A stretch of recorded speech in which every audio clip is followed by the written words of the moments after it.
صل على محمد وعلى آله وسلم تسليما اللهم صل على محمد وعلى آله وسلم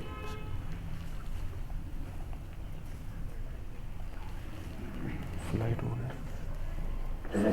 موڈ دے لگے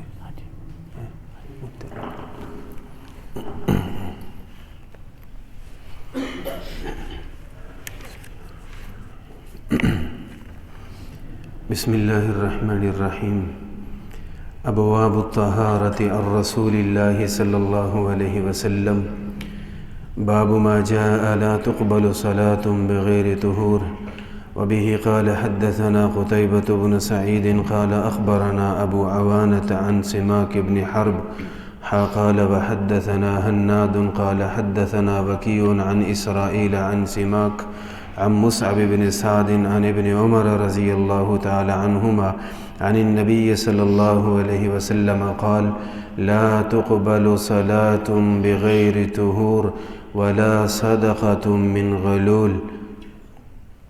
قال هناد في حديثه إلا بطهور. قال أبو عيسى هذا الحديث أصح شيء في هذا الباب وأحسن.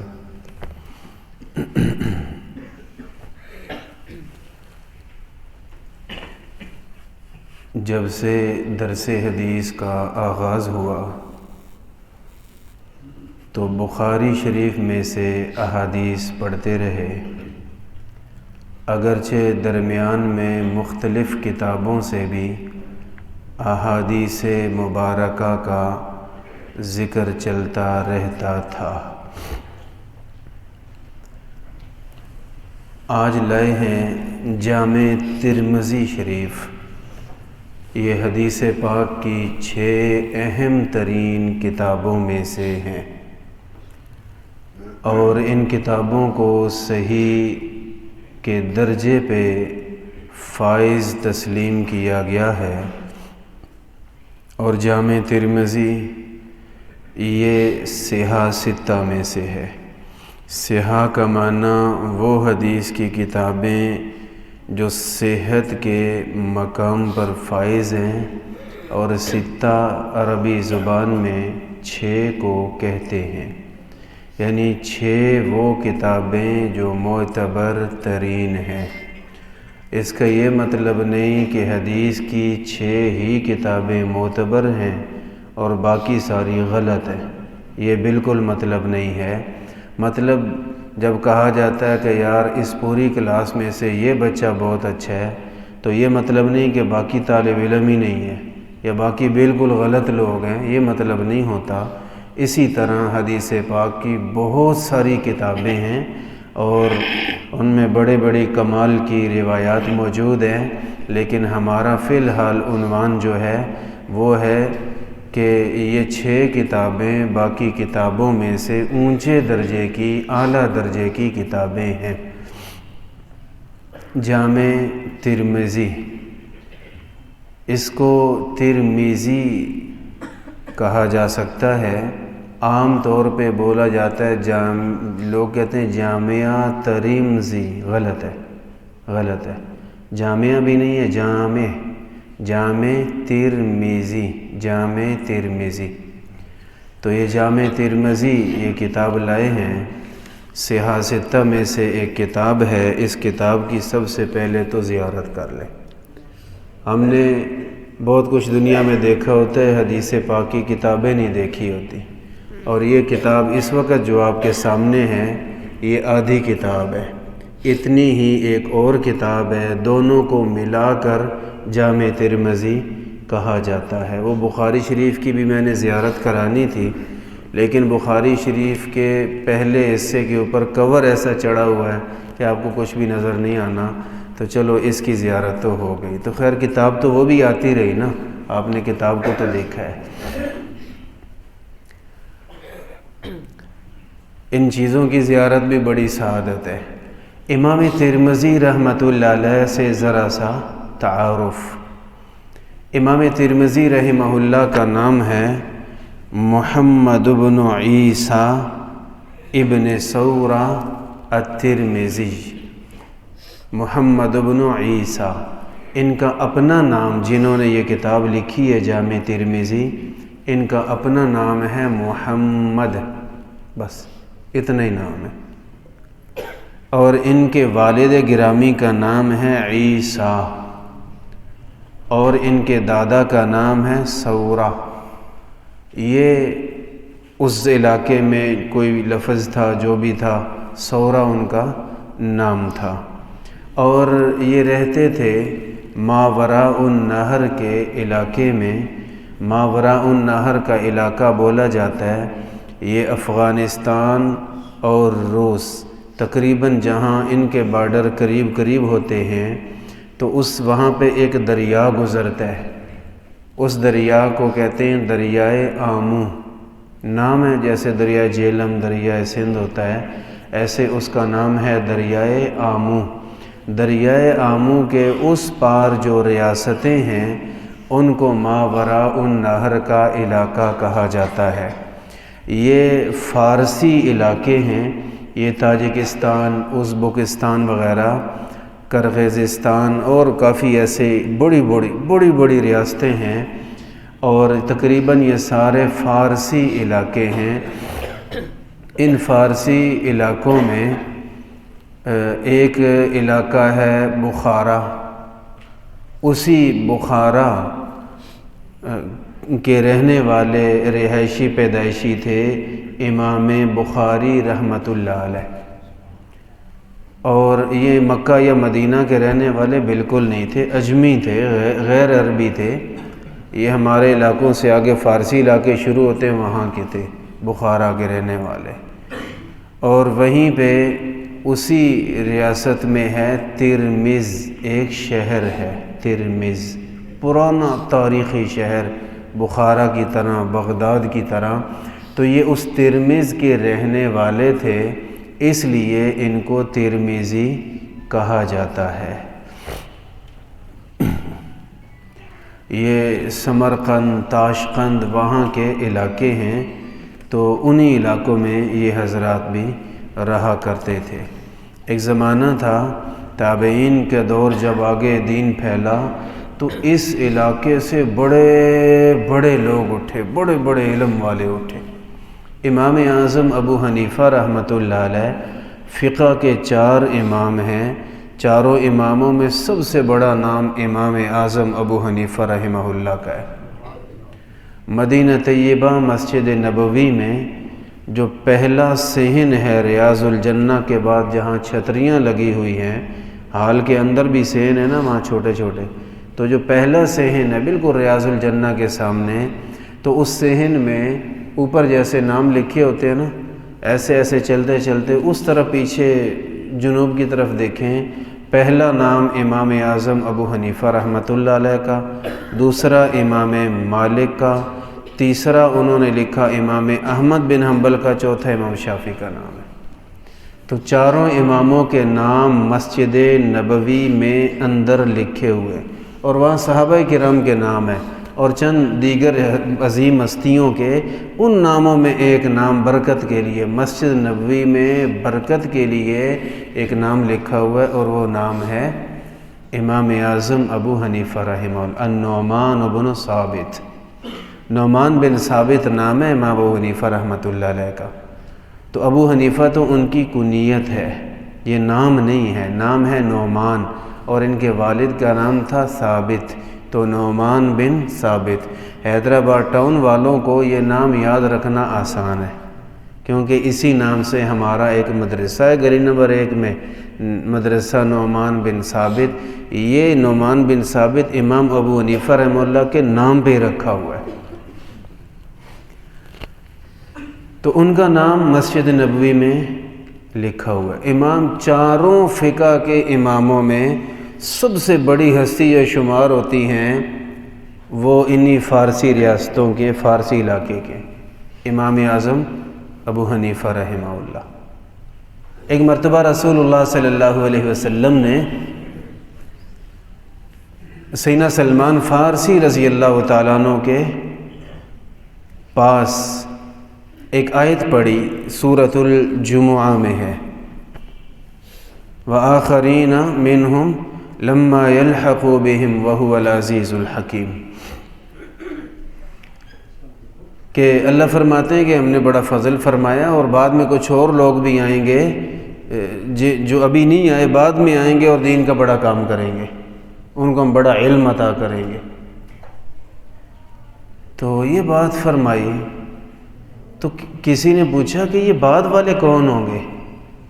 بعض روایات میں ہے رسول اللہ صلی اللہ علیہ وسلم نے سیدنا سلمان فارسی رضی اللہ تعالیٰ عنہ کے کندھے پہ ہاتھ رکھا اور فرمایا کہ ان کی نسل میں ایسے لوگ آئیں گے کہ لو کان العلم بالثریا لنالہ رجال من ہؤلاء، اگر دین کا علم ستاروں میں سے جو سب سے اونچا ستارہ شمار ہوتا ہے اس کا نام ثریا ہے، اس ستارے پہ بھی کوئی علم رکھ آئے نا تو اس کی نسل میں ایسے لوگ آئیں گے وہاں سے بھی علم کو توڑ لائیں گے، اتنے علم والے۔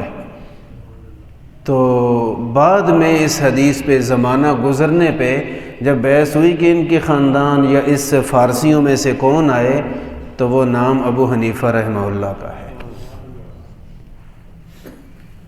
اور محدثین بڑے بڑے ہیں ماشاءاللہ، مکہ مکرمہ میں بھی اور مدینہ طیبہ میں بھی اور دنیا بھر میں بڑے بڑے محدثین پیدا ہوئے، لیکن ان محدثین میں جو سب سے بڑا نام ہے، دنیا جنہیں امیر المؤمنین فی الحدیث کہتی ہے، حدیث کا بادشاہ کہتی ہے جن کو، وہ امام بخاری رحمۃ اللہ علیہ ہیں، اور وہ بھی انہی فارسی علاقوں کے ہیں۔ اللہ جسے عطا فرما دے۔ ابتدائی زمانے میں ماشاءاللہ مکہ مدینہ حجاز میں بڑا کام ہوا، پھر عراق میں بڑا دین کا کام ہوا، کوفہ پہلے تو غداروں کا ہی شہر تھا لیکن بعد میں وہاں بڑے بڑے علم کے مرکز بنے۔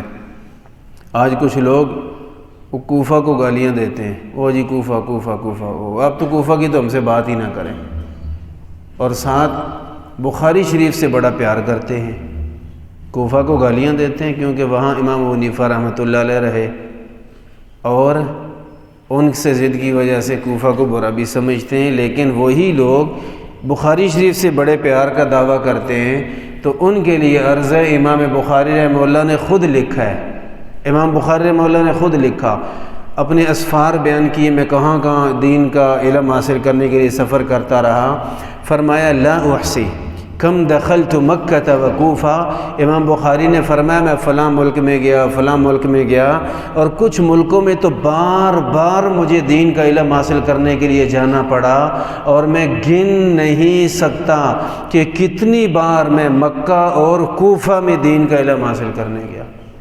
امام بخاری کہہ رہے ہیں، وہ کہتے ہیں میں گن ہی نہیں سکتا کہ میں کتنی بار وہاں دین کا علم حاصل، یہ علم حدیث حاصل کرنے گیا۔ کچھ لوگ ناراض ہو کے کہہ دیتے ہیں وہ جی ابو حنیفہ کی بات ہم سے نہ کرو، اس کو تو 17 حدیثیں آتی تھی، 17 حدیثیں بس۔ امام بخاری کہتے ہیں میں حدیث کا علم حاصل، وہ کہتے ہیں کیوں جی؟ کہتے کوفہ میں دین کا علم تھا ہی نہیں، کوفے والے تو کوفی ہیں۔ یار وہاں کے لوگ غدار تھے، ضرور تھے، برے اخلاق والے تھے، لیکن جب وہاں دین کی محنت گئی ہے تو حالات بدل گئے ہیں، بڑے بڑے حالات بدلے۔ تو خیر امام بخاری رحمہ اللہ فرماتے ہیں میں گن نہیں سکتا میں کتنی بار کوفہ اور مکہ میں علم حدیث حاصل کرنے گیا۔ بات فارسی علاقوں کی چل رہی ہے، فارسی علاقوں کی، اللہ اکبر۔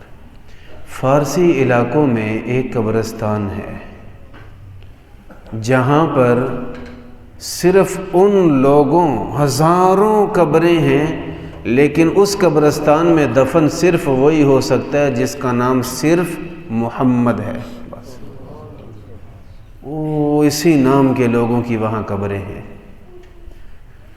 تو ان علاقوں میں بڑا دین کا کام ہوا، بڑے بڑے اولیاء اللہ یہاں سے پیدا ہوئے، بڑے بڑے اولیاء اللہ فارسی علاقوں سے پیدا ہوئے، اولیاء اللہ بھی، محدثین بھی، فقہاء بھی، مجاہدین بڑے بڑے پیدا ہوئے یہاں سے۔ اور اس وقت بھی افغانستان جو مجاہدین کا مرکز ہے اور مجاہدین کی حکومت ہے، اور 20 سال وہ لڑتے رہے، بڑی مشکلات میں رہ کے جو قربانیاں انہوں نے دی ہیں اللہ کی قسم ہم سوچ بھی نہیں سکتے، اتنی قربانیاں دی ہیں۔ تو آج اللہ نے ان کو فتح دی ہے، روئے زمین پہ وہ اکیلا ملک جس کا وزیر اعظم شیخ الحدیث ہے، عالم دین ہے، قرآن کا حافظ ہے، اور تمام وزراء اور تمام بیوروکریسی جس کو کہتے ہیں نا بیوروکریٹس، تو وہ سارے قرآن کے حافظ دین کے عالم لگا دیے انہوں نے، اور اسی لیے بہت جلد تباہ حال ملک جو جنگ ہی جنگ تھی، اسلحہ ہی اسلحہ، تباہی تباہی، خون ہی خون تھا، وہاں امن ہی امن ہے الحمدللہ۔ تو یہ افغانستان کا بھی ایک علاقہ فارسی ہے، کابل سے آگے جتنا ہے نا وہ سارا فارسی علاقہ ہے، اور انہی ریاستوں سے ملتے جلتے لوگ یہاں پہ بھی ہیں۔ امام ترمذی رحمہ اللہ بہت بڑے محدث تھے، اور ان کے اساتذہ بڑے بڑے تھے۔ امام ترمذی رحمہ اللہ کے استادوں میں ایک بڑا نام ہے امام بخاری رحمۃ اللہ علیہ، امام بخاری کی شاگرد ہیں، اور انہوں نے ان سے علم حاصل کیا امام ترمذی رحمہ اللہ نے، اور اتنا کمال کی ہستی تھی سبحان اللہ۔ آج کہیں بات ہو رہی تھی کسی دوست کے ساتھ، تو وہ نیٹ پہ زیادہ ریسرچ کرنے والے پتہ نہیں کس کس کو سنتے ہیں، تو ان سے میں کہہ رہا تھا کہ دین کا علم اللہ والوں سے حاصل کریں۔ دین کی معلومات نبی علیہ السلام کے زمانے میں صحابہ کے پاس بھی تھیں، دین کی معلومات منافقوں کے پاس بھی بڑی تھی، پاس ہی تو بیٹھتے تھے، حدیثیں سنتے، قرآن سنتے، نبی علیہ السلام کا آنا جانا تمام معمولات دیکھتے، حضور کا چلنا بھی دین ہے، میرے نبی کا بولنا بھی دین ہے، میرے نبی کا سونا بھی دین ہے، جاگنا بھی دین ہے، امن بھی دین ہے، جنگ بھی دین ہے، تو سارا دیکھا تو ہے۔ دین کا علم اس دور میں منافقوں کے پاس بھی بڑا تھا، صحابہ کے پاس بھی بڑا تھا، لیکن منافقوں کے بارے میں قرآن کہتا ہے ان المنافقین فی الدرک الاسفل من النار، جہنم کے سب سے خوفناک حصے میں منافقوں کو پھینکیں گے۔ دین کی معلومات بڑی ہیں، قرآن و حدیث تو انہوں نے ہم سے اچھا سنا ہوا تھا، لیکن اللہ والے نہیں تھے، اور صحابہ کرام سبحان اللہ یہ تھے اللہ والے۔ تو اس لیے آج بھی کسی نے دین سیکھنا ہے نا تو جاوید غامدی سے نہیں سیکھنا، اور رنگ برنگوں سے نہیں سیکھنا، علماء کرام سے جنہوں نے مستند طریقے سے سینہ بسینہ علم حاصل کیا، ان سے سیکھیں، کیونکہ دین کا علم صرف معلومات کا نام نہیں ہے، معلومات تو کسی کو بھی مل جاتی ہے۔ مستشرقین ہم سے زیادہ پڑھے لکھے ہوتے ہیں دین کے علم میں، لیکن بے ایمان ہے۔ اور دین کا علم پتہ کس چیز کا نام ہے؟ دو چیزیں جمع ہوں تو دین پیدا ہوتا ہے، ایک علم نبوت اور ایک نور نبوت۔ علم نبوت تو کتابوں سے مل جائے گا، اور نور نبوت ملے گا ایک تسلسل کے ساتھ کہ نبی علیہ السلام کے سامنے بیٹھ کے صحابی نے سنا، صحابی کے شاگرد نے اپنے استاد سے سیکھا، سنا، سمجھا، تسلی کی، اور یوں سینہ بسینہ جو علم چلتا آیا، یہاں سے حاصل کریں گے تو ساتھ نور نبوت بھی مل جائے گا۔ اور یہ جو کتابوں سے ملتا ہے یہ جسم کی طرح ہے، اور جو نور نبوت سینہ بسینہ ملتا ہے یہ روح کی طرح ہے۔ تو جب جسم میں روح آئے گی تو کسی کام کا ہوگا نا۔ تو اس لیے دین نیٹ سے نہیں سیکھنا۔ کوئی عجیب و غریب بات سنی دیکھی ہو تو کسی وقت بیٹھ کے شیئر کر لیں۔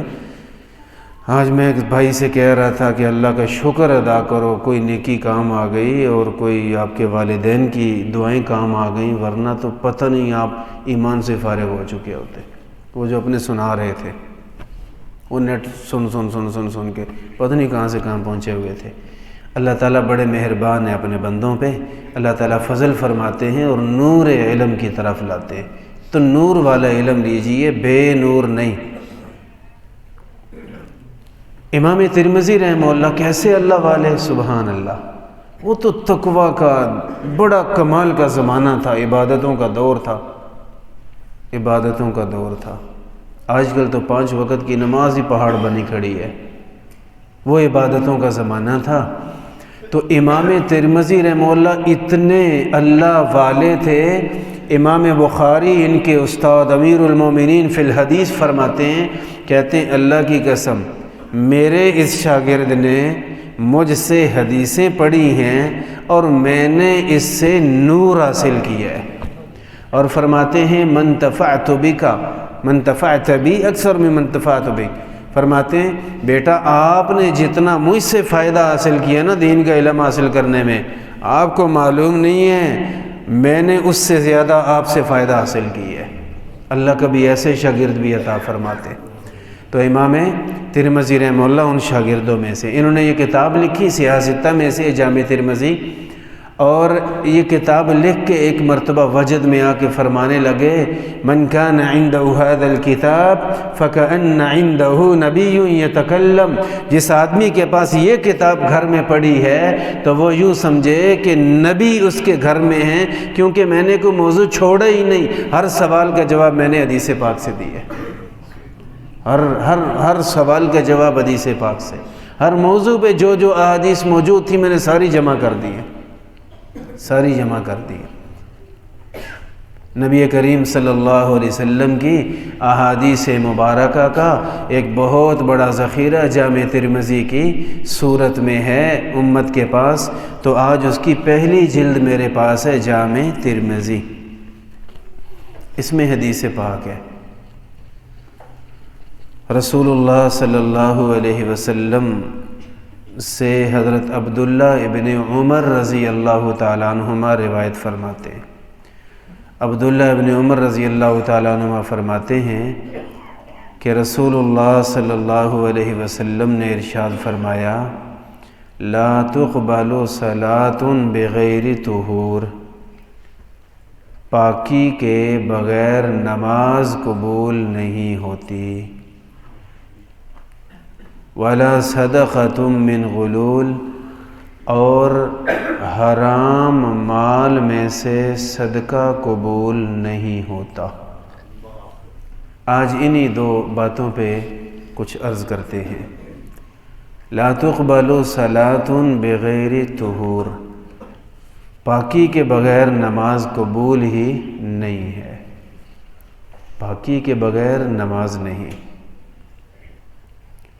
اس کے بارے میں عرض کرنے سے پہلے کچھ بات،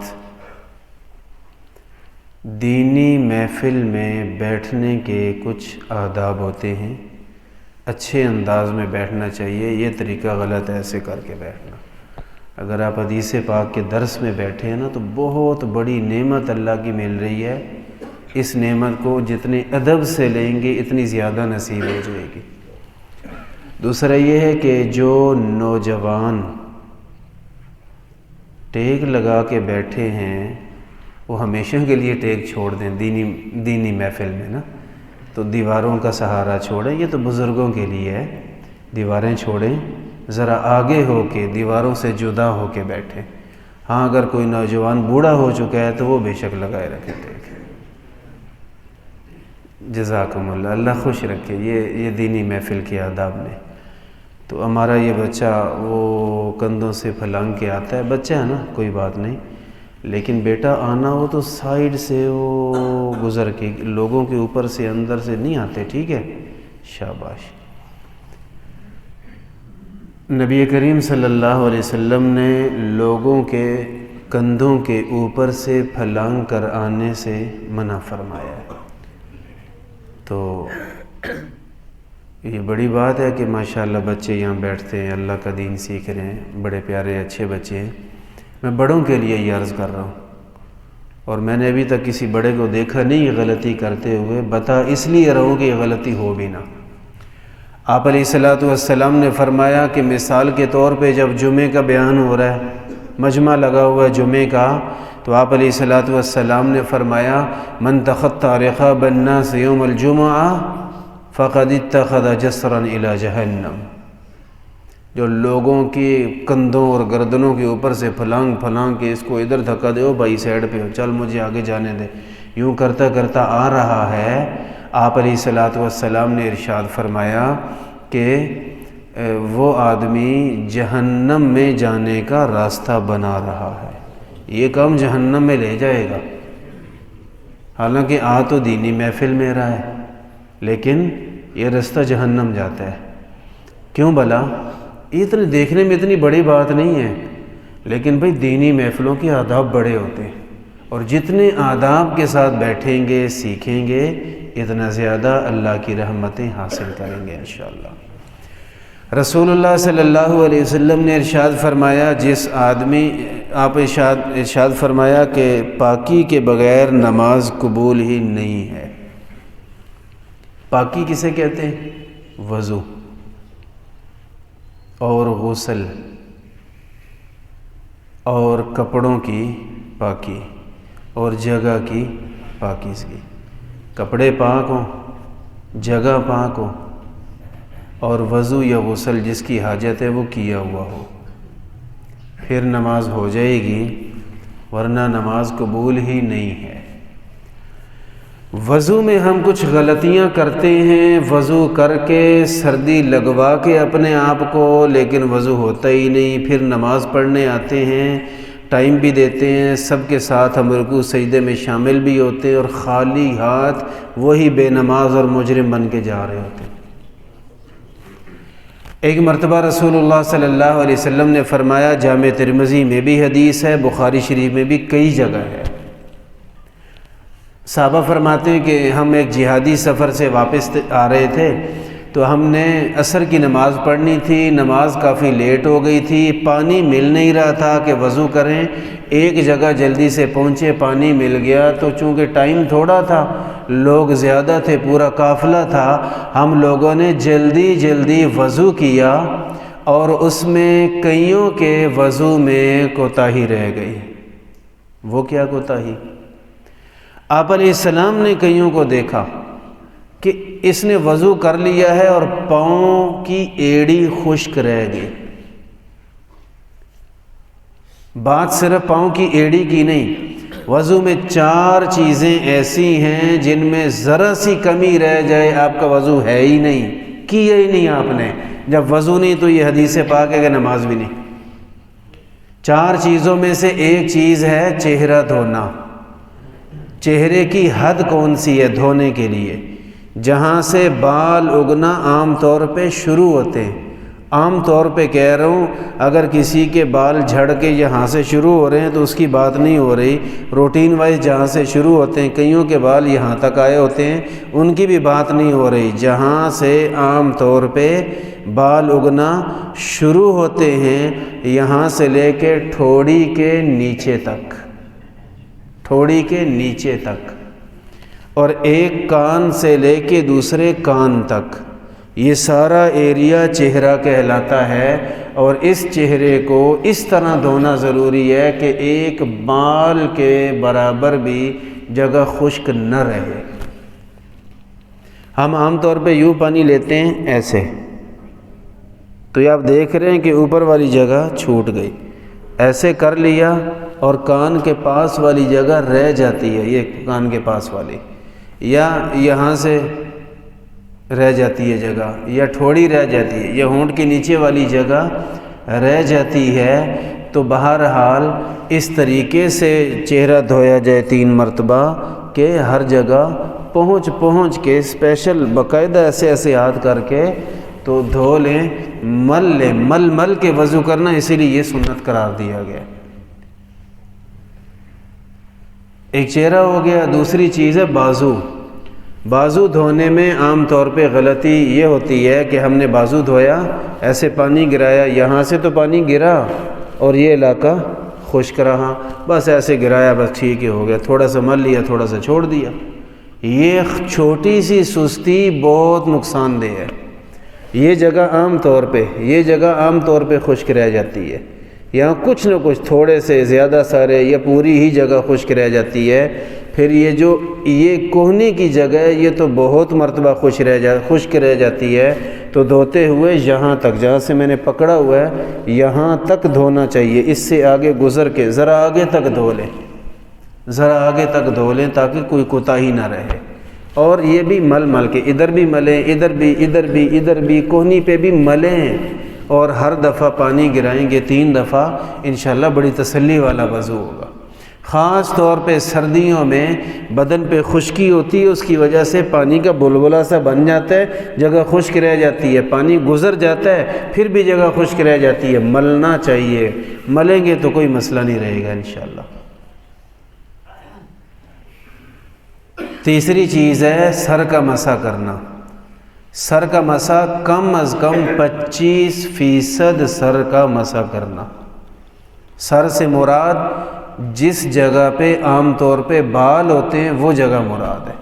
سر یہ بھی سر ہی ہے، سارا چہرہ ہی سر میں لگا ہوا ہے، لیکن مراد یہ کہ جہاں پہ بال ہوتے ہیں سر کی یہ جگہ ہے، تو کم از کم 1/4 حصہ 25% کم سے کم ہاتھ پھر جائے۔ سر کے کسی بھی حصے پہ 25% پھر گیا آپ کا وضو ہو گیا۔ لیکن سنت یہ ہے کہ 25% پہ نہ رہو، 25 سے 24 ہوا تو وضو ہی نہیں ہوگا۔ سنت یہ ہے کہ پورے سر کا مسح کرے۔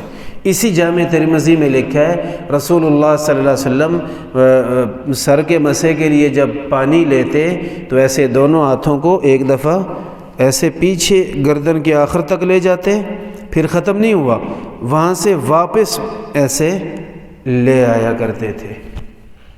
اور یہاں کے ایک نوجوانوں کا مسئلہ، سر کا مسح کرتے ہوئے بال خراب ہوتے ہیں، کنگھی خراب ہوتی ہے، تو وہ اتنی احتیاط سے ہاتھ لگاتے ہیں کہ وضو ہی نہ ہو۔ بال پیارے یا اللہ کا حکم پیارا؟ یہ بال بنائے بھی اسی اللہ نے ہیں، کسی وقت کام خراب بھی ہو سکتا ہے۔ ہمارے ایک دوست نے پتہ نہیں 2.5 لاکھ کے پتہ نہیں کتنا 1.5 لاکھ لگایا اور بال نہیں لگوائے، تو اللہ پاک لے بھی سکتا ہے، پھر لاکھوں روپے بھی لگتے ہیں۔ تو اس لیے بال چھوڑیں، اس بات کو اچھی طرح مسح کریں، اور مسح ایک بار ہی ہوتا ہے، یعنی ایک دفعہ ہاتھ گیلے کر کے پیچھے لے جائیں اور پھر آگے لے آئیں، 3 مرتبہ مسح نہیں کرنا۔ دھونے والے اعضاء کو 3 دفعہ دھونا سنت ہے۔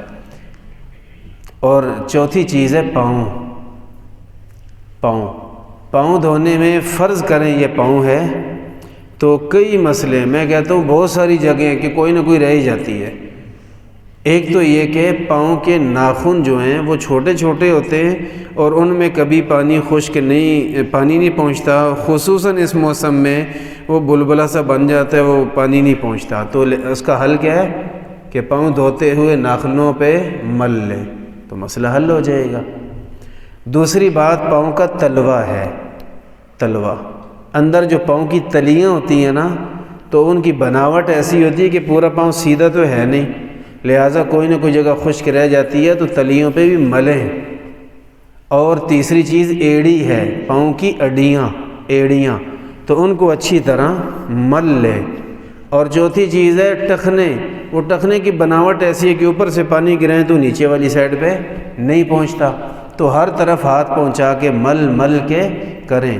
اور پاؤں کی انگلیوں میں بھی یہ بائیں ہاتھ کی چھوٹی انگلی کے ساتھ پاؤں کی انگلیوں کا یوں خلال کریں، ایسے پانی گر رہا ہوگا، آپ ایسے کریں گے، اس کے نتیجے میں اندر جو خشک جگہ رہ گئی ہے وہ بھی ٹھیک ہو جائے گی، گیلی ہو جائے گی۔ اگر پاؤں دھوتے ہوئے کچھ جگہ خشک رہ گئی، وضو نہیں ہوگا، نماز بھی نہیں ہوگی۔ رسول اللہ صلی اللہ علیہ وسلم نے فرمایا کہ دیکھا نا کہ ایڑیاں خشک رہ گئی ہیں، میں نے کہا بات ایڑیوں کی نہیں، ان چاروں چیزوں میں سے کچھ بھی خشک رہ جائے، چہرے، بازوؤں، سر کے مسے اور پاؤں میں اگر کچھ بھی خشک رہ گیا تو اس کے بارے میں بات ہے۔ رسول اللہ صلی اللہ علیہ وسلم نے جب دیکھا کہ پاؤں میں سے کچھ حصہ خشک رہ گیا تو آپ نے بلند آواز سے پکار کر فرمایا، اور نبی علیہ السلام کی عام عادت شریفہ زیادہ اونچی آواز سے بات کرنے کی نہیں تھی، آپ علیہ السلام کا لہجہ دھیما تھا، یہی اللہ کو پسند ہے۔ اس موقع پہ بلند آواز سے، کیونکہ لشکر تھا، وہ دور تک لوگ بیٹھے تھے، آپ نے فرمایا ویل للاعقاب من النار، جن کی ایڑیاں وضو میں خشک رہ گئیں جہنم میں ان کے لیے بربادی ہے، ان کے لیے جہنم میں بربادی ہے۔ کیوں؟ یہی بات ہے کہ ایڑی خشک رہ گئی، وضو نہیں ہوا، جب وضو ہی نہیں ہوا تو نماز چھوڑنے والی کی تو خیر نہیں ہے۔ اور جو ایک دفعہ کر رہا ہے یہ کئی دفعہ ایسی غلطی کرے گا اور عادت ہی بن گئی تو ہو سکتا ہے 20 سال نماز پڑھتا رہے، 20 سال ہی غلطی کرتا رہے، نہ وضو ہوگا نہ نماز ہوگی۔ اور ہمیں ویسے سوچنا چاہیے کتنی کتنی غلطیاں ہو رہی ہوتی ہیں نماز میں، وضو میں، اور کپڑوں کی پاکی کے معاملے میں، تو پتہ نہیں بنتا کیا ہوگا۔ اس لیے علماء فرماتے ہیں اپنی نمازوں پہ ناز نہ کریں کہ میں تو نمازیوں بخشایا، اس مالک کا کرم ہے کسی بہانے معاف کر دے، بس اللہ معاف کر دے، بس یہ آنا جانا آپ کی حاضری اللہ قبول فرما لے، پتہ نہیں نمازیں اس قابل ہماری ہیں یا نہیں ہیں۔ تو بہرحال اپنی نمازوں کی نگرانی خود کیا کریں، اپنے وضو غسل کی نگرانی خود کیا کریں، اپنے کپڑوں کی پاکیزگی کی سختی سے نگرانی کیا کریں۔ رسول اللہ صلی اللہ علیہ وسلم نے فرمایا پاکی کے بغیر نماز قبول ہی نہیں، کپڑے اگر ناپاک ہوں تو نماز نہیں ہوگی۔ قرآن کریم میں وَثِيَابَكَ فَطَهِّرْ، یہاں سے علماء فرماتے ہیں فرض ہو گیا کہ نمازی آدمی پاک کپڑوں میں کھڑا ہوگا تو نماز ہوگی ورنہ نہیں ہوگی۔ اگر کپڑے کے معاملے میں ہم احتیاط نہیں کریں گے تو پتہ نہیں کیا بنے گا۔ نمازی آدمی کو اپنے کپڑوں کا خیال رکھنا چاہیے، کچھ چھینٹے وغیرہ نہ پڑیں ناپاک چیز کے، اور استنجا احتیاط سے کریں اور تسلی والا ہو۔ خاص طور پہ یہ جو چھوٹے چھوٹے بچے ہیں یہ جاتے ہیں واش روم میں، بس جیسے ہی وہ پیشاب کی دھار ختم ہوئی اٹھے استنجا کیا چل بھائی باہر آ گئے، اور اگر اس کے بعد کوئی قطرے نکلیں تھوڑے تھوڑے رس کے نکل گئے تو توجہ ہی نہیں کرتے، اور اس طرح تو وہ پیشاب نکل کے کپڑوں کو لگے گا، کپڑے تو پلید ہو جائیں گے۔ آپ چھوٹے چھوٹے بچے نماز وضو بھی بیچارے کریں گے، نماز بھی پڑھیں گے، نماز ہوگی نہیں۔ تو اس لیے ذرا سی دیر بیٹھے رہے واش روم میں، ذرا سی دیر بیٹھے رہیں اور تسلی ہو جائے، 1 منٹ میں، آدھے منٹ میں، 1.5 منٹ میں، 2 منٹ میں۔ میں منٹوں کو اس لیے گن رہا ہوں کہ گھنٹہ نہیں لگانا، آپ کے پیچھے لائن بھی لگی ہوتی ہے، خاص طور پہ مسجد کے واش روم میں۔ تو 1 منٹ، آدھا منٹ ذرا سا تسلی کر لیں کہ اب کچھ اور تو نہیں پیشاب کے قطرے آ رہے، اور نہیں آ رہے پھر استنجا کر کے جگہ کو دھو کے پھر اٹھیں تو انشاءاللہ کپڑے پاک ہوں گے۔ واش روم میں بیٹھتے ہوئے کپڑے پورے سمیٹ کے سوچ سمجھ کے بیٹھنا چاہیے تاکہ کہیں ادھر ادھر سے ناپاکی نجاست لگ نہ جائے، کیونکہ پاکی کے بغیر نماز قبول نہیں۔ اس میں کافی تفصیلات ہیں، میں اس طرف نہیں جاتا۔ حدیث پاک کا اگلا حصہ ہے کہ اللہ تعالی حرام مال میں سے صدقہ قبول نہیں کرتا۔ انشاءاللہ حلال حرام پہ ایک مستقل درس ہوگا اللہ نے چاہا، لیکن آج کی اتنی بات ہے کہ ایک آدمی سود لیتا ہے اور اس میں سے زکوٰۃ دیتا ہے، تو اس سے یہ زکوٰۃ نہ اس پہ نہ لائق پہ فرض ہے، کروڑوں اربوں کا مالک ہے نا، ہے سود کا پیسہ۔ شریعت کہتی ہے تیرے اوپر فرض بھی کوئی نہیں، تیرا ہمیں چاہیے بھی کوئی نہیں، رکھ اپنے پاس، پیسے ضائع نہ کرنا، ہمارے راستے میں دے کے ضائع نہ کرنا۔ حرام والے کو یہی پیغام ہے۔ تو میں تو مدرسے کے لیے بھی کبھی کہتا ہوں تو صاف کہہ دیتا ہوں بھائی اپنی حلال کمائی، ماشاءاللہ سارے اللہ والے اچھے لوگ ہیں، لیکن اگر کسی کے پاس خدا نخواستہ ناجائز پیسہ ہے تو بھائی مدرسے کو نہ دے، وہ نہ ہماری مسجد کو دے نہ ہمارے مدرسے کو دے، کسی بھی مدرسے کو نہ دے۔ ہاں اگر کہیں سے لے ہی بیٹھے ہیں حرام پیسہ، اگر مالک تک پہنچانا ممکن ہے تو اس کے آگے ہاتھ جوڑ کے معافی مانگ کے دے دے، اور اگر کسی وجہ سے ناممکن ہو چکے ہم اس کا حق اس تک نہیں پہنچا سکتے، اس کی طرف سے صدقہ کر دے، اپنی طرف سے نہیں، اس کی طرف سے صدقہ۔ چلو اس کی دنیاوی جیب میں نہیں جا رہا، یہ صدقہ اس کی قبر والی جیب میں چلا جائے گا، وہاں کام آ جائے گا، تو پہنچ تو اسی کو گیا نا۔ اس کی طرف سے صدقہ کر دیں اور بغیر اجر کی ثواب کی نیت کے کہ اس صدقے پہ مجھے ثواب کوئی نہیں ملنا، جس کا مال ہے اس کو ملے گا، تو صدقہ اس کے لیے کریں، اور یہ صدقہ دیں کس کو؟ کسی غریب محتاج مجبور آدمی کو دیں۔ یہ نیکی کے کاموں میں ایسا صدقہ نہ لگایا جائے۔ تو وہ صدقہ ہماری طرف سے نہیں ہوگا، نہ ہی قبول ہونا ہے، وہ ہوگا اصل مالک کی طرف سے۔ تو حرام مال میں سے اللہ تعالیٰ صدقہ قبول ہی نہیں فرماتے۔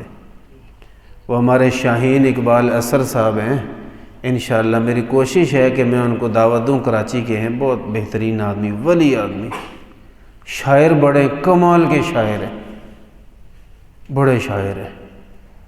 تو ان کی ایک لمبی نظم ہے، اس کا ایک شعر عرض کر دیتا ہوں۔ اور میں کہہ رہا تھا نا کہ سود بھی لے رہے اور زکوٰۃ بھی دے رہے، تو لیتا ہے سود بھی، دیتا ہے زکوٰۃ بھی، لیتا ہے۔ وہ ہمارے معاشرے کے حالات بتانے کہ ماشاءاللہ حاجی صاحب بھی بڑے ہیں، خوبصورت داڑھی بھی بڑی رکھی ہوئی ہے، ملاوٹ میں سب سے آگے ہوئی ہے، تو ان حالات پہ تبصرہ کر رہے ہیں۔ اور تبصرہ محض ہنسی مذاق کے لیے نہیں، تبصرہ تو اس لیے ہے کہ یار سیدھے ہو جانا چاہیے۔ تو وہ کہتے ہیں لیتا ہے سود بھی، دیتا ہے زکوٰۃ بھی، مکھی بھی کھا رہا ہے ملائی کے ساتھ ساتھ۔ ملائی بھی کھا رہا ہے، مکھی بھی کھا رہا ہے، ایک کام کرنا یار، یہ حرام یا حلال، تو مکھی بھی کھا رہا ہے ملائی کے ساتھ ساتھ۔ تو جتنا برا کام ہے مکھی کھانا، اس سے کہیں برا کام ہے سود لینا۔ تو بہرحال اللہ تعالی حرام مال میں سے صدقہ قبول نہیں فرماتے۔ کتنی ناراضگی والا پیسہ ہے، اللہ سے پناہ مانگنی چاہیے۔ جس پیسے سے اللہ ناراض ہے، اللہ نہ کرے کہ وہ کبھی ہمارے پاس آئے، اللہ سے پناہ مانگنی چاہیے۔ اور جو بھی کام کریں وہ شرعی مسائل پوچھ کے کریں۔ جس طرح نماز کے مسئلے ہیں نا کہ اس طرح کریں گے تو پھر تو ہو جائے گی، اگر نماز میں ایسے کیا نماز نہیں ہوگی، آپ بے نماز اور گناہ گار سمجھے جائیں گے۔ تو اسی طرح تجارت کے بھی مسئلے ہیں، پیسے کمانے کے بھی مسائل ہیں، اور شریعت میں عبادات، ہم شرعی مسائل پڑھاتے ہیں، تو عبادات کے جو مسائل ہیں وہ میرے خیال سے تقریباً 20-25% ہوں گے۔ باقی جتنے دین کے مسائل ہیں وہ لین دین اور اس طرح کے معاملات میں۔ آج کل ہم پڑھا رہے ہیں کہ کرائے پہ لینے دینے کے کیا اصول ہیں، شریعت کیا کہتی ہے، کس شرط کے ساتھ کرائے پہ چیز لینا جائز ہے، کرائے پہ چیز دینا جائز ہے، اور کس طرح کی چیزوں کا لین دین جائز ہے۔ اس طرح کے سارے معاملات ہیں شریعت میں۔ تو آپ کاروبار کریں، تجارت کریں، ملازمت کریں، جو بھی کر رہے ہیں، لیکن جہاں کوئی ڈاؤٹ ہو، شک شبہ ہو تو آ کے پوچھ لیں، علماء کرام سے پوچھ لیں کہ یہ میں کر رہا ہوں یہ حلال بھی ہے یا نہیں۔ ایسے نہ ہو کہ ساری زندگی حرام کھا کھا کے چلے جائیں اور آخر میں پتہ چلے کہ یہ تو جائز ہی نہیں تھا۔ اور جو آدمی ایک حرام کا دروازہ اپنے اوپر بند کرتا ہے، اللہ رب العالمین اس پہ حلال کے کئی دروازے کھول دیتا ہے، اگر وہ اللہ کے لیے بند کرے تو۔ اللہ کے لیے ہم بہت سارے کام کرتے ہیں لیکن اس میں مقصد ریاکاری ہوتا ہے، پھر کہتے ہیں کہ اللہ کا وعدہ پورا نہیں ہوا۔ اللہ کا وعدہ ایسے شخص کے لیے ہے ہی نہیں، یہ وعدے سارے ان کے لیے ہیں جو یہ کام اللہ کے لیے کریں۔ اور اپنی نیکی کو چھپانا چاہیے، اپنی نیکی کو لوگوں کے سامنے لانے سے بچیں۔ جس طرح کسی آدمی کے پاس 10 کروڑ روپیہ ہو تو وہ ہر ایک کو بتائے گا یار میرے پاس بڑے پیسے ہیں، یہ میری الماری میں بڑے پڑے، بتائے گا کوئی بھی نہیں بتائے گا۔ تو اسی طرح یہ پیسے تو ویسے ہی بیکار چیز ہیں، اصل آپ کی کمائی جو ہے وہ نیک اعمال ہیں، یہ لوگوں سے چھپانے چاہیے، بتانے نہیں چاہیے، نہیں بتانے چاہیے۔ وہ جب میں تہجد پڑھ رہا تھا نا تو اس وقت میرے ذہن میں ایک سوال آیا، تو یوں کر کے نہ پوچھیں، آپ سوال نہیں پوچھنا چاہتے، اپنے آپ کا تہجد گزار ہونا بتانا چاہتے ہیں، آپ ایسے ہی پوچھ لیں یار اس سوال کا جواب کیا ہے۔ وہ جب میں مسجد میں جا رہا تھا نا تو پھر میرے ذہن میں سوال آیا، تو بھائی آپ کیوں بتا رہے ہیں مسجد کی طرف جا رہا تھا۔ تو اس طرح کی باتیں بہانے سے اپنی نیکی کو ذکر نہ کریں۔ ہمیں تو کوئی تکلیف نہیں، کوئی کرے ذکر تو الٹا خوشی ہوتی ہے، ماشاءاللہ تہجد بھی پڑھتے ہیں، لیکن ایسے نہ ہو کہ نیکی اپنی برباد کر بیٹھے۔ اور آخر میں وہ بات آئی تو عرض کروں، رمضان المبارک میں مدرسے کے لیے آپ حضرات فنڈ دیتے رہتے، جمع ہوتا رہتا ہے، وہ ریزرو رکھ لیتے ہیں تاکہ ہر مہینے کے جو فنڈ میں سے کم ہوں 40,000 50,000 تو وہاں سے لیا اور نظام چلتا رہا۔ عام طور پہ اب تک یہ ہو رہا ہے کہ 5 یا 6 مہینے گزرنے کے بعد وہ جو ریزرو ہوتا ہے وہ ختم ہو جاتا ہے اور اس کے بعد پریشانی پیدا ہونا شروع ہو جاتی ہے۔ پچھلے سال رمضان شریف سے 1 مہینہ پہلے تو بڑی ٹینشن ہوئی۔ میں نے ایک دوست کو 50,000 کم ہو رہے ہیں، اساتذہ کرام کو تنخواہیں دینی ہیں، کہاں سے لائیں تنخواہیں؟ وہ تنخواہ جس کو تنخواہ کہتے ہوئے بھی میں سوچتا ہوں اور شرم بھی آ رہی ہوتی ہے، اس مہنگائی کے دور میں 15,000 17,000 16,000 سارا دن بیٹھ کے پڑھاتے ہیں، اور پڑھاتے بھی کوئی بیکار چیز نہیں ہے، بلکہ اللہ کا قرآن پڑھاتے ہیں، احادیث پڑھاتے ہیں، سارا دن پڑھاتے ہیں، اور ان کو ہم دیتے مہینے کے بعد 15 16 17,000 دیتے ہیں۔ میری نیت تو یہ اللہ پاک مجھے وسائل دیں تو 40-50,000 تو ہو نا تنخواہ۔ اتنی تنخواہ تو عام آدمی کی ہے، اور جو ماشاءاللہ ذرا اچھے ملازم ہیں تو وہ لاکھ سے بھی اوپر ہے۔ کہاں لاکھ والے اور کہاں 15 16 17، اور ہم سے وہ بھی نہیں پورے ہوتے، اب آگے نہیں ہوتے۔ پچھلے مہینے تقریباً کچھ فرق نہ لگ جائے تو 70-80 ہزار کم تھا، لیکن جو ریزرو تھا وہ لگا دیا، اب بھی کم ہے۔ مجھے یوں لگ رہا ہے کہ شاید 60-65 ہزار اب بھی کم ہے۔ تو ابھی آئی تو میرے خیال سے 13 تاریخ ہے، پر میں اب سے ڈر رہا ہوں کہ یار وہ پہلی آ رہی ہے تو بنے گا کیا۔ دیکھیں، کام میرا نہیں ہے، دین کا کام ہے۔ میں باہر کہتا ہوں میرا ایک ہی بیٹا ہے، اس کو میں گھر بیٹھ کے پڑھا لوں، تو یہ فنڈ کس لیے کرتے ہیں کہ آپ سب کے بچے پڑھ لیں، اس لیے نا سارا۔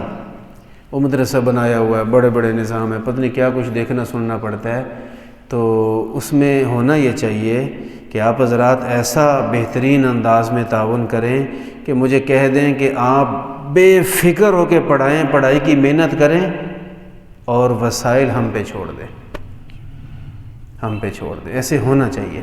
میں نے غالباً 1.5 سال پہلے ایک دفعہ بڑے کھلے لفظوں میں جمعے پہ کہا، میں نے کہا یار آپ سمجھتے ہیں کہ گرین ہاؤس والے مالدار لوگ ہیں، وہ چلا رہے ہیں؟ گرین ہاؤس والے، وہ ایک دفعہ ارباب اسکندر کے پاس بیٹھے تھے، کسی بات میں کہتا ہے کہ آپ تو اتنی بڑی مسجد کے امام ہیں، اتنا بڑا ایریا آپ کا، تو بڑے لوگ ماشاءاللہ آپ کے فین ہیں، تو آپ کے پاس تو پیسے نہیں ختم ہوتے ہوں گے۔ اس کو میں نے نہیں کہا، اس کو نہیں کہا، اس کے ساتھ تعلق ہے، اچھا ہے، لیکن زیادہ اٹھنا بیٹھنا آپ کے ساتھ ہے۔ میری زندگی آپ کے ساتھ گزر رہی ہے نا، آپ کو نمازیں پڑھا رہا ہوں، آپ کو جمعہ پڑھا رہا ہوں، تو دکھ درد میں نے آپ سے کرنے، تو اس کو تو نہیں کہا۔ یہاں میں نے جمعے پہ سب کو کہا، میں نے کہا وہ سمجھتے ہیں حیدرآباد والے چلا رہے ہیں، حیدرآباد والے سمجھتے ہیں کہ سارا خرچہ وہی کر رہے ہیں، حالانکہ کچھ بھی نہیں بھائی، آپ لوگوں کا مدرسہ ہے، آپ نہیں چلانا ہے، سیدھی سی بات ہے۔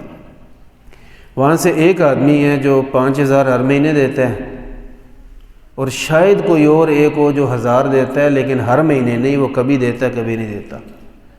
اور جو وہاں کے انتظامیہ والے ہیں مسجد کے، بڑے اچھے ہیں ماشاءاللہ، ان کا جو کچھ ہے وہ مسجد پہ لگ رہا ہے، بڑی نیکی پہ لگا رہے ہیں۔ ہم خوش ہیں کہ مسجد کا نظام اکیلا آدمی چلا رہا ہے۔ وہ ٹاؤن والوں کا کچھ تعاون ہے مسجد کے نظام میں، یا وہ ایک آدمی چلا رہا ہے، کوئی دے جائے نہ دے، تو اس آدمی کو یہی بڑی شاباش ہے کہ آپ چلا رہے ہیں۔ تو بھائی وہ مدرسہ کوئی نہیں کسی نے چلانا آپ کے علاوہ۔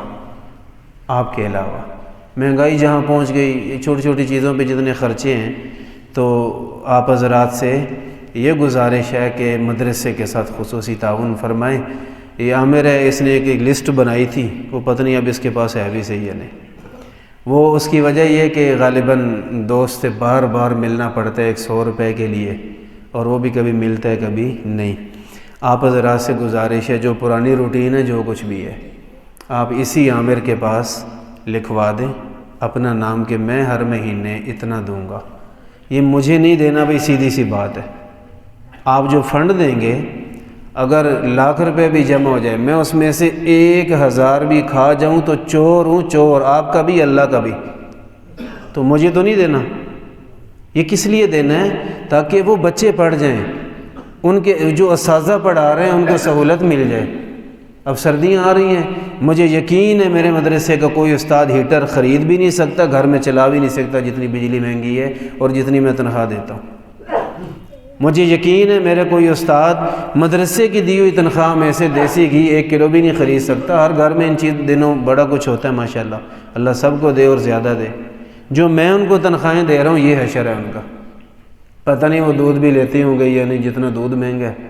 تھوڑے سے پیسے ہیں ماشاءاللہ، اپنے سے کچھ دوست دیتے ہیں جنہوں نے نام لکھوایا اب تک دے رہے ہیں، تو لہٰذا ان کو نام لکھوا دیں۔ ان کو نہیں لکھوانا، ڈائریکٹ مجھے مل لیں، میرے پاس جمع کروا دیا کریں، لیکن اپنے آپ کو کچھ نہ کچھ مقدار کا پابند کر لیں۔ کتنی مقدار کا؟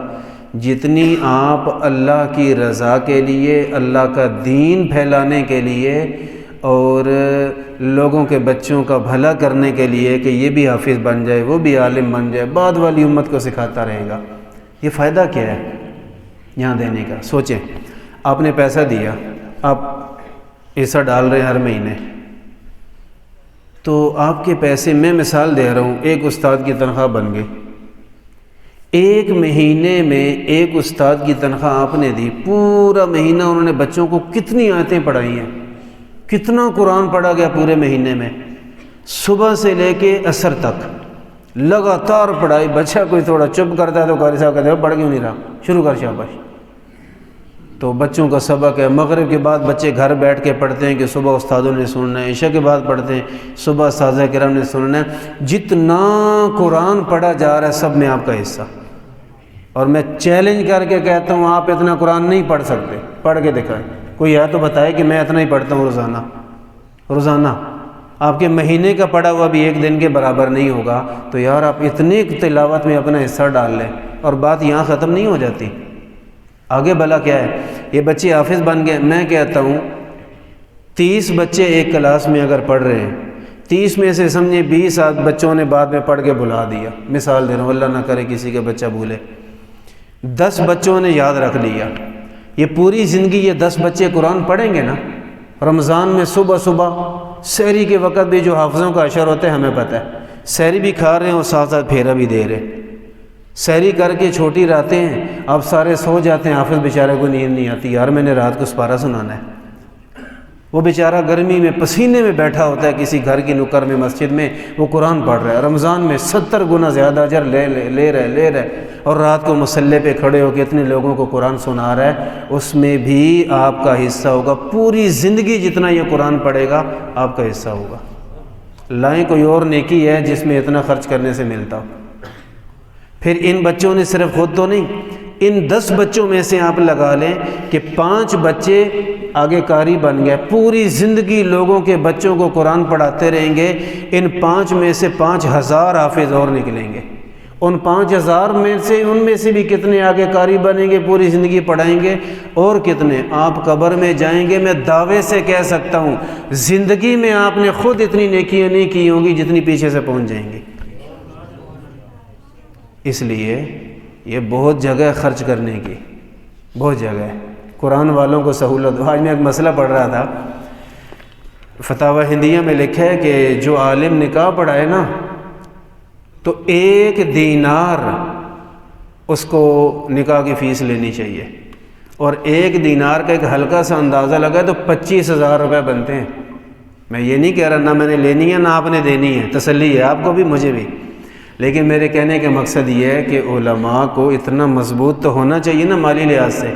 ہر وقت سر میں درد ہے جی، گھر میں یہ چیز نہیں ہے وہ چیز نہیں ہے، تو اگر میں اپنے اساتذہ کی بات کر رہا ہوں، اگر میں اپنے اساتذہ کو اچھی سہولیات دوں، تعاون آپ کا شامل ہو، اور ان کے بچے خوش رہیں، گھر کا نظام ٹھیک چلے، اور ہمیں کوئی ٹینشن ہر وقت کی نہ ہو، تو میں سمجھتا ہوں آپ کے لیے بھی بڑی نیکی ہے، اور ہمیں ان لوگوں کو پروموٹ کرنا چاہیے۔ اللہ تعالیٰ آپ سب کا یہاں بیٹھنا قبول فرمائے۔ تو مدرسے کے تعاون